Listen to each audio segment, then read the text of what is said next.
I said, we're going to talk about the left ventricular assist device and what we can do to treat it, some things to look for.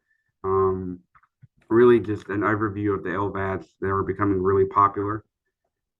So the reason that we're going to do this, so why do we actually use LVADs? So LVADs for us are going to be used to treat our end-stage heart failure. They're also our BTT devices. So they're going to be our devices that we want to bridge them to transplant. So we're trying to buy the patient a little bit of extra time for life. They're like on the transplant list, but maybe there's just not a viable person for them yet. Um, so the whole goal would be with the LVAD is to actually give them that therapy until they can get the transplant. And then we also use it for destination therapy, just to treat patients for heart failure. Typically, if we're using it to treat heart failure patients, these are going to be like our really chronic patients that their hearts are just too weak to be transplanted, or maybe they have multiple comorbidities. So we're not going to be able to do the heart failure transplant. So, first of all and foremost, heart failure. What is heart failure? So, we all know that heart failure, obviously, your blood's not able to effectively pump oxygenated blood to meet your metabolic demands. So, we have lower ejection fractions.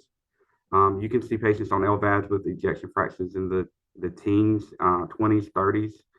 That's usually where they start putting in LVADs.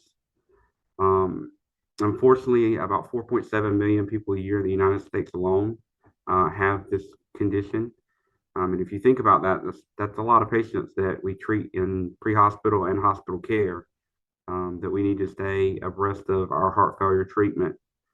Um, you know, Sometimes all the medicines we have in the world are unsuccessful, and the only option these patients have are to get a new heart.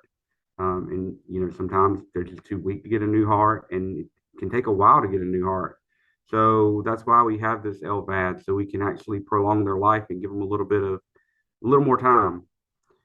Because realistically, only about 2,300 patients each year actually get a heart. Um, and because we have so many people waiting, it's going to exceed what our organ demands are. So, with that being said, heart failure is a big priority for us. So, why LVADs? Why VADs in general? Well, in the Western world, heart disease is our leading cause of death. So, with 5 million people plus in the U.S. having congestive heart failure, 250,000 of those are in the most advanced stages. So think about those numbers and then think about